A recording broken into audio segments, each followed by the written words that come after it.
வெப்பச்சலனம் காரணமாக அடுத்த 24 மணி நேரத்தில் தமிழகத்தின் உள் மாவட்டங்களில் கனமழை பெய்ய வாய்ப்பு உள்ளதாக சென்னை வானிலை ஆய்வு மையம் அறிவித்துள்ளது.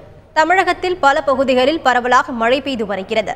இந்நிலையில் வெப்பச்சலனம் காரணமாக அடுத்த 24 மணி நேரத்தில் தமிழகத்தில் மழை பெய்ய வாய்ப்புள்ளதாக சென்னை வானிலை ஆய்வு மையம் தெரிவித்துள்ளது. குறிப்பாக உள் மாவட்டங்களில் கனமழை பெய்யக்கூடும் எனவும் அறிவிக்கப்பட்டுள்ளது.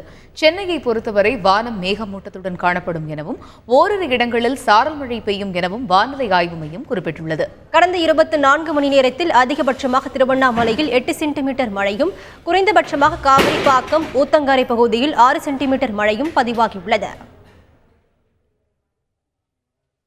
வாரம் 24 மணி நேரத்தை பொறுத்தவரை வெப்பசலனத்தின் காரணமாக தமிழகம் மற்றும் புதுச்சேரியில் அநேக இடங்களில் நாம் மழை எதிர்பார்க்கலாம். உள் மாவட்டங்களை பொறுத்தவரை ஓரிரு இடங்களில் கனமழையும் இருக்கக்கூடும். சென்னை நகரை பொறுத்தவரை வானம் ஓரளவு மேகமூட்டத்துடன் இருக்கும். நகரின் சில பகுதியில் மழை வருவதற்கான வாய்ப்புண்டு.